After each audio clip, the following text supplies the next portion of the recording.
নমস্কার বন্ধুরা, আমি দেবযানী। আপনাদের চ্যানেল দেবযানী রান্নাঘরের ভিলেজ ফুডে আপনাদের সবাইকেই স্বাগত জানাই। এখন বর্ষাকাল চলছে, আর বর্ষাকাল মানেই কিন্তু একটা মাছের কথা মনে পড়ে যায়, চিংড়ি। তো চিংড়ি খেতে ভালোবাসে না এমন কেউ একেবারেই নেই। তার জন্য আজকে কিন্তু চিংড়ি মাছ এনেছি, আর চিংড়ি মাছ দিয়ে দারুণ একটা রেসিপি আজ আমি আপনাদের সঙ্গে শেয়ার করব, যেটা কিনা বাড়িতে সহজভাবে আপনারা বানিয়ে ফেলতে পারবেন। আর খুব সহজে বানানো তো হবেই, আর তার স্বাদটা যে এতটা অসাধারণ হবে না বানালে বুঝতে পারবেন না। তো চলুন প্রথমেই চিংড়ি মাছগুলোকে কেটে নিই। চিংড়ি মাছ এমন একটা মাছ, যে কোনো তরকারিতে যে কোনো সময় আপনি দিয়ে দেবেন না কেন, ওই তরকারির স্বাদ একেবারে দ্বিগুণ হয়ে যাবে। তবে আজকে আমি চিংড়ি মাছটা যে রান্না করব, কাঁঠালের বীজ দিয়ে চিংড়ি মাছটা আমি আজকে রান্না করব। তার জন্য বেশ কয়েকটা ছোট বড় সাইজের চিংড়ি আমি নিয়ে নিয়েছি। এই যে এদিকে রয়েছে ছোট আর এদিকে রয়েছে বড়, এই মাছগুলো দিয়েই কিন্তু আজকে আমি কাঁঠালের বীজ দিয়ে রান্না করব। তবে মাছগুলোকে প্রথমে কেটে নিতে হবে। চিংড়ি মাছ খুব সহজে কিভাবে কাটা যায় সেটাও আজ আমি আপনাদেরকে বলে দেব। চিংড়ি মাছের কাঁটা থাকে, মানে কাঁটা মানে কি, ওই যে সুরগুলো থাকে না, মাছের সুর, এইগুলো কিন্তু হাতে লেগে যায়। আর চিংড়ি মাছ যখন জ্যান্ত থাকে, জ্যান্ত অবস্থায় ছাড়াতে ভারী অসুবিধা হয়। কিন্তু আজকে আমি এমন একটা পদ্ধতি আপনাদেরকে দেখিয়ে দেবো, জ্যান্ত অবস্থায় চিংড়ি মাছ ছাড়াতে আপনাদের একটুকুও অসুবিধা হবে না।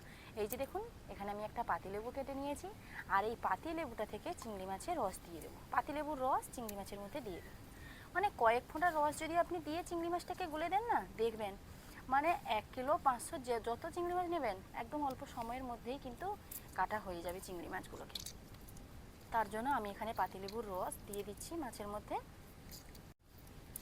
পাতিলেবুর রসটা কিন্তু গলে নিয়েছি, আর চিংড়ি মাছগুলো কিন্তু বেশ বড় বড় সাইজের রয়েছে, দেখুন। চলো এইবার মাছগুলোকে কেটে নেব। চিংড়ি মাছগুলো আমি কেটে নিয়েছি, প্রায় বেশ কয়েকটা কাটা হয়ে গেছে, আর এগুলোই বাকি আছে, কেটে নেব। চিংড়ি মাছ কাটতে কিন্তু সময় খুবই কম লাগে।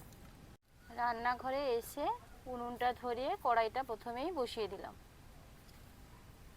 আজকে আমি বলেছিলাম যে কাঁঠালের বীজ দিয়ে চিংড়ি মাছটা রান্না করব। কাঁঠালের বীজ আমি আগে থেকে ছাড়িয়ে রেখেছি, আর আপনাদের এখন মনে হতে পারে যে এতগুলো বীজ দিদিভাই আর কি সুন্দরভাবে ছাড়িয়েছি, আর কতই বা সময় লেগেছে, কীরকমভাবে ছাড়িয়েছি, এটাই মনে হতে পারে না। তো কাঁঠালের বীজের এই খোসা ছাড়ানোর ভিডিও যদি দেখতে চান, আমার চ্যানেলে রয়েছে, অবশ্যই আপনারা ওখানে গিয়ে দেখে নিতে পারেন। আর এদিকে কিন্তু কয়েকটা আলু দিয়েছি, কারণ আমাদের বাড়িতে আলু খেতে ভালোবাসে অনেকেই। তার মাছের মধ্যে লবণটা দিয়ে দিলাম, দিয়ে দেবো হলুদ। এইবার এটাকে মাখিয়ে নেব। কড়াইতে তেল দিয়ে দিয়েছি, তেলটাও ভালোভাবে গরম হয়ে গেছে। এইবার চিংড়ি মাছগুলো দিয়ে চিংড়ি মাছগুলো ভেজে নেব।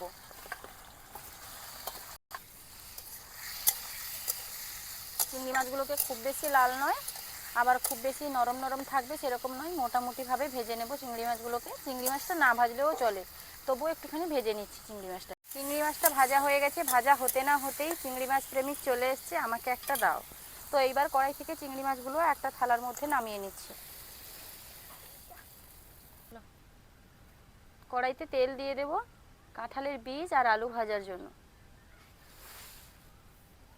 গরম হয়ে গেছে, এইবার কেটে রাখা আলু, প্রথমে আলুটা দিয়ে দেব, তারপর কাঁঠালের বীজ দিয়ে একসঙ্গে ভেজে নেব। কাঁঠালের বীজগুলো দিয়ে দিলাম, এইবার একসঙ্গে বেশ সুন্দর লালচে কালার করে ভেজে নেব। আলু আর কাঁঠালের বীজের মধ্যে দিয়ে দিলাম পরিমাণ মতো লবণ, দিয়ে দেব হলুদ। লবণ আর হলুদ দিয়ে ভেজে নেব। আলু আর কাঁঠালের বীজ কিন্তু বেশ সুন্দর লালচে কালার করে ভাজা হয়ে গেছে, দেখুন। এই রকম লালচে কালার করে ভেজে নিয়ে তরকারিটা রান্না করলে পরে তার স্বাদটা একেবারেই আলাদা হয়। আমি এইবার এটাকে তেল ঝারিয়ে নামিয়ে নেব। যেহেতু আমি অনেকটা তেল দিয়েছিলাম, তার জন্য ছানটা নিয়েছি, তেলটা ছেঁকে ছেঁকে নামিয়ে নিচ্ছি। যেই প্লেটে আমি চিংড়ি মাছ ভাজা রেখেছিলাম, সেইটাতেই এক সাইডে এটা রেখে দিচ্ছি।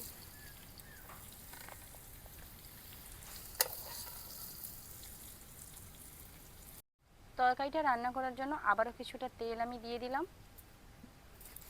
এইবার দিয়ে দেব পেঁয়াজ কুচি। আমি এখানে অল্প করে পেঁয়াজ কুচি নিয়েছি।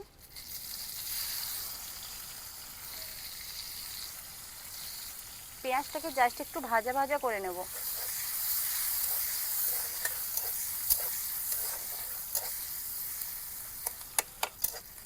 আমি এখানে একটাই কোচানো পেঁয়াজ দিয়েছি, আর আমি এখানে বাটা মশলা দিয়ে দিচ্ছি। বাটা মশলার মধ্যে রয়েছে গোটা জিরে, টমেটো, বড় বড় সাইজের দুটো পেঁয়াজ একসঙ্গে বাটা রয়েছে, তার জন্য আমি এখানে কুচানো পেঁয়াজটাই অল্প দিয়েছি।